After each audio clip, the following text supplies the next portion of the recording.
He's probably quite right-wing himself. Yeah, that's true. I hardly That is know true. him, but I have met him twice, and in both our conversations, I said, you must understand that the Tory right, even if you espouse their policies, they don't like you and they won't respect you.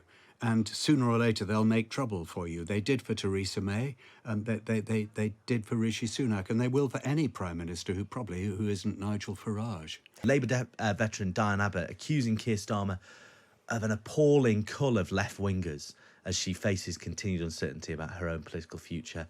Last night, The Times revealed that Lloyd Russell-Moyle, the MP for Brighton Kemp Town, had been suspended by Labour. Faiza Shaheen, the left-wing candidate for Chingford and Woodford Green, who almost beat Ian Duncan Smith last time, has not been endorsed as the candidate either. Matthew, what does this look like to you? A sort of factional purge that undermines Keir Starmer and makes people wonder what he's really about, or just effective politics? It's a factional purge that establishes Keir Starmer's authority as it must be established. You said an appalling cull of left-wingers. There's no such thing as an appalling cull of left-wingers. The Labour Party has been bedevilled by its left, and a lot of voters are worried that once Labour are back in power, the left in the party is going to make trouble for the leadership. And what Keir Starmer has to do is absolutely ruthlessly show that he will have none of it.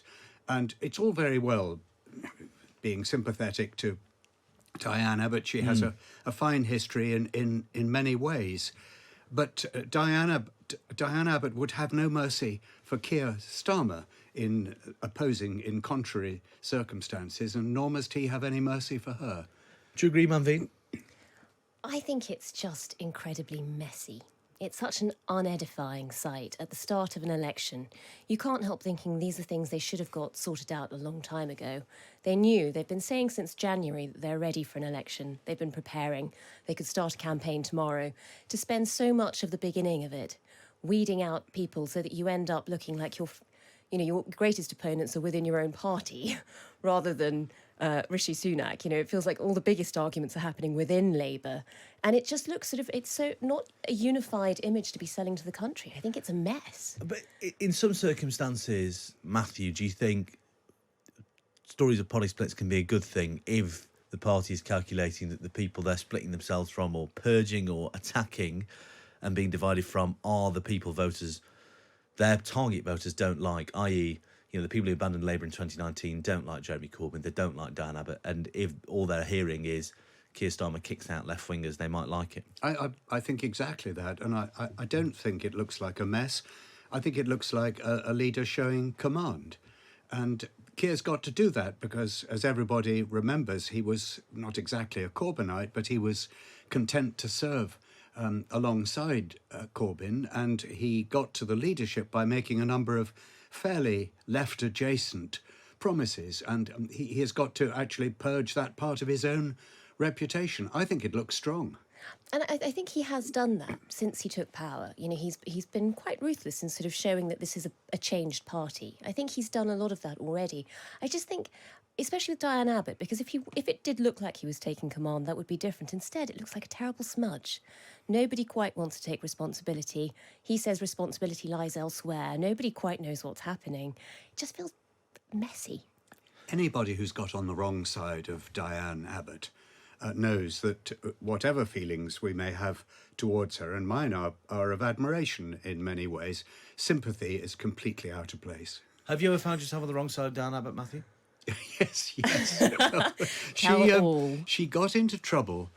Tony Blair tried to slap her down, and she was instructed by the Labour machine to say something positive about him.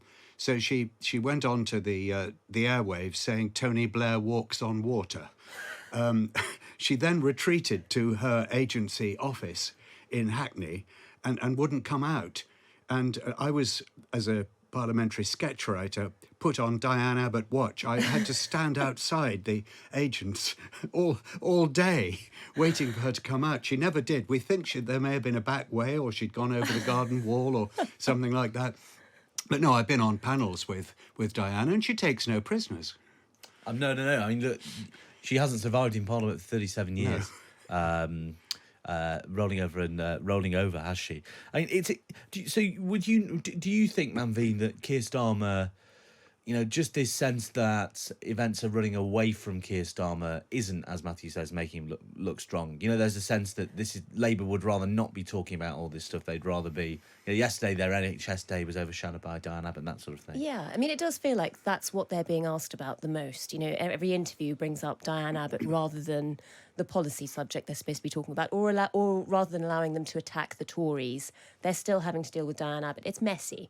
And given that, we're now told that this investigation concluded a long time ago, it just feels like this is a chapter they could have, put an end to before there was any danger of an election starting. It just feels I think it's just, in terms of party management, in terms of campaign management. Maybe they should have done it before, messy. but what they don't want to do is get into all this after they're in government. And there's another consideration here.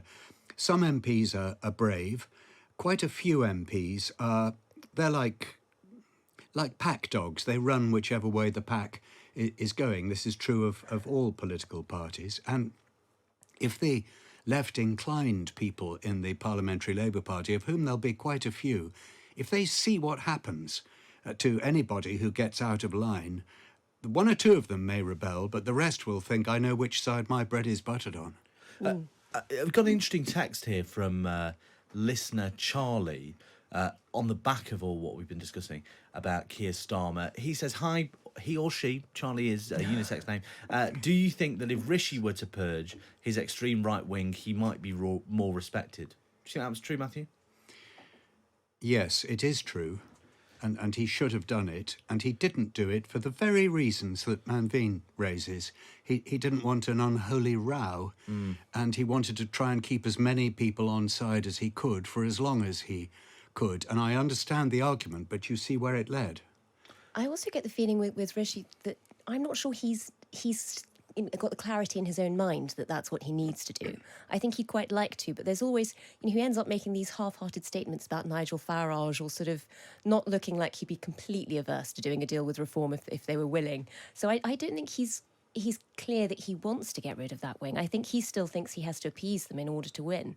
And a lot of his policies have been sort of centred around trying to win over that wing of the party rather than isolating them. He's probably quite right-wing himself. Yeah, that's true.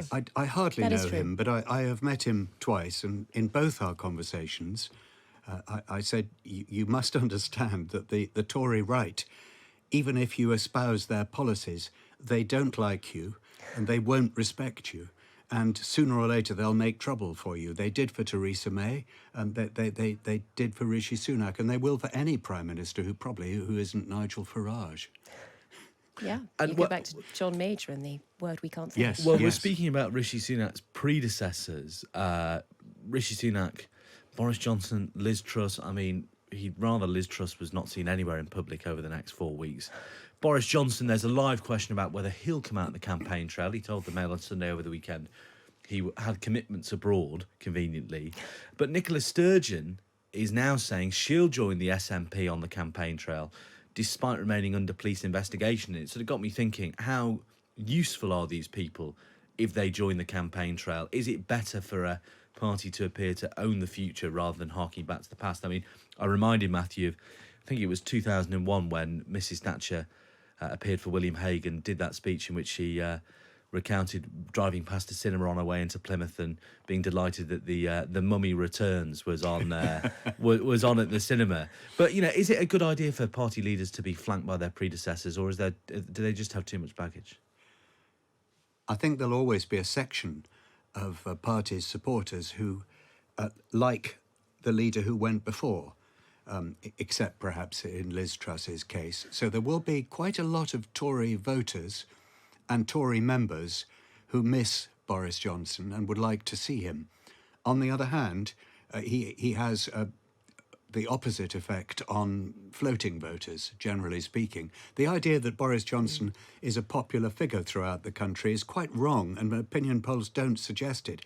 But he's a very popular figure with some Tories. And I dare say that's the same with Nicola Sturgeon. There'll still be SNP people who like her. The trick, if you could do it, would be to show these leaders just to the people who like them already and don't show them to anyone else. I can see Boris Johnson going around talking to local Conservative associations and invigorating, inspiring them a bit. What do you think, Manveen? I think it's interesting. I think Nicola Sturgeon, to be fair, has said that she will be on the campaign trail for some candidates, but John Swinney has said nothing. I'm not sure he wants. I'm not sure he wants her hanging around. What I do think is interesting, though, is if you look at both Boris and Nicola Sturgeon, it does just remind you of how dull an election this is. You know, I can't think of a time where we've had blander party leaders up against each other. This is going to be the dullest election in history, with probably one of the most exciting election nights when you sort of watch the political map changing. But in terms of the campaign itself, I mean, you almost It's already felt miss- like a very long week. It's been a long week. You almost miss sort of the characters, you know, the sort of the good tub-thumping speeches, the sort of the incidents, the unexpected moments on the campaign John trail. Prescott hitting somebody. Yes, and you're more likely to get those with a Boris or a Nicola Sturgeon, whereas at the moment, it's not just Keir Starmer who's carrying a Ming vase. Everyone, you know, all of the party leaders, John Swinney, it's a dull lot. I've never been a party leader, obviously, or anyone. And more's the pity, Matthew. Thank you very much, Van Veen, or anyone of any consequence in the Conservative Party. But I was once asked to stand in a cupboard during an election campaign because I'd got into trouble by writing a rude letter to a council tenant. Forget yes, that. yes. It's another story. But I'd already agreed to go and campaign for a friend of mine in I think it was Northampton South or Stockton-upon-Tees. Can't remember. Doesn't matter.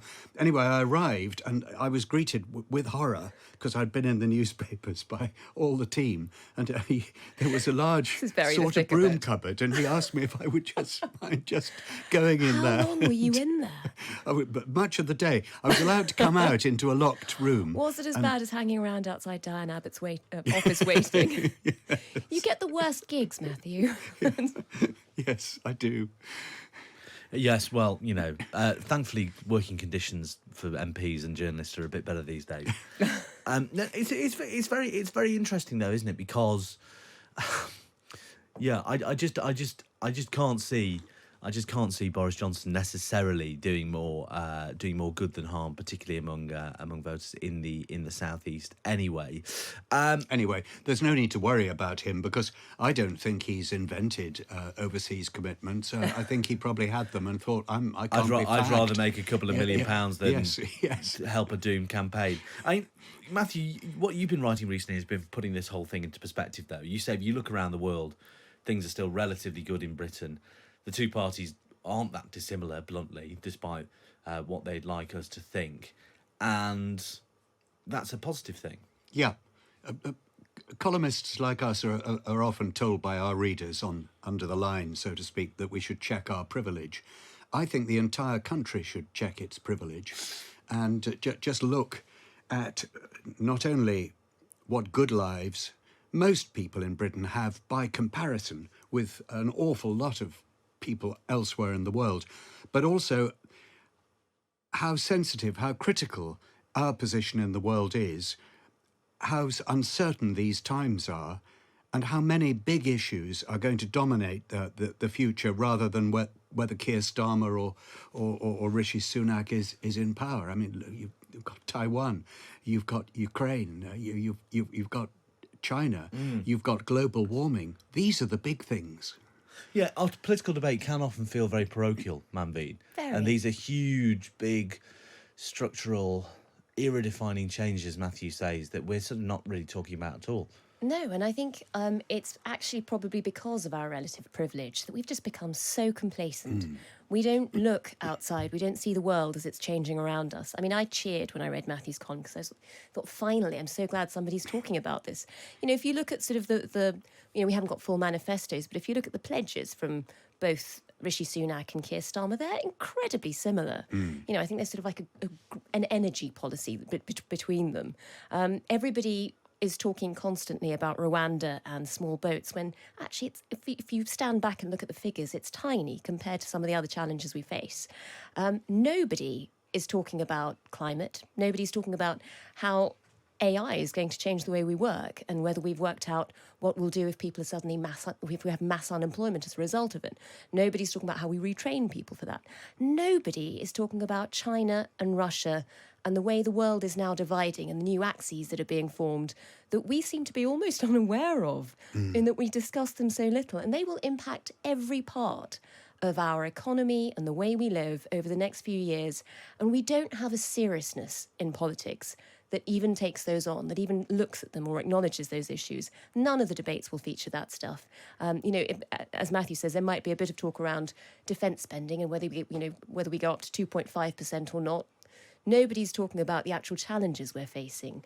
And I find that terrifying. I just think we've sort of got our heads buried in the sand. There's a deep lack of seriousness, but there is also a sense of entitlement in Britain. We just assume that we're entitled to all the things that we have already and some. And we're not entitled to the next breath of air that we take, as global warming ought to remind us. We're entitled to nothing. And so much of what we have is so much more vulnerable than I think we allow. And we ought to give our leaders, whether they be Starmer or Sunak, a little bit of slack. A little bit of slack. Well, I think you should hold them accountable. I think we should force them to talk about the serious matters. Well, I feel like they're all avoiding them. I suppose part of the problem is that there doesn't tend to be... The incentive structures of our politics are all wrong because there actually aren't any votes in talking about big, knotty, long-term challenges that require cross-party consensus to fix. That's why we haven't built any nuclear power stations or anything in the past 30 years, because everybody would rather bash the government for doing something for their own political advancement than think about the long term. Yeah, and by a little bit of slack, I mean, let's stop asking Rishi Sunak or Keir Starmer, will you raise taxes? Will you raise VAT? What's going to happen to the rates of taxation and can you promise not to cut public spending? They can't make any of these promises. We should understand they can't.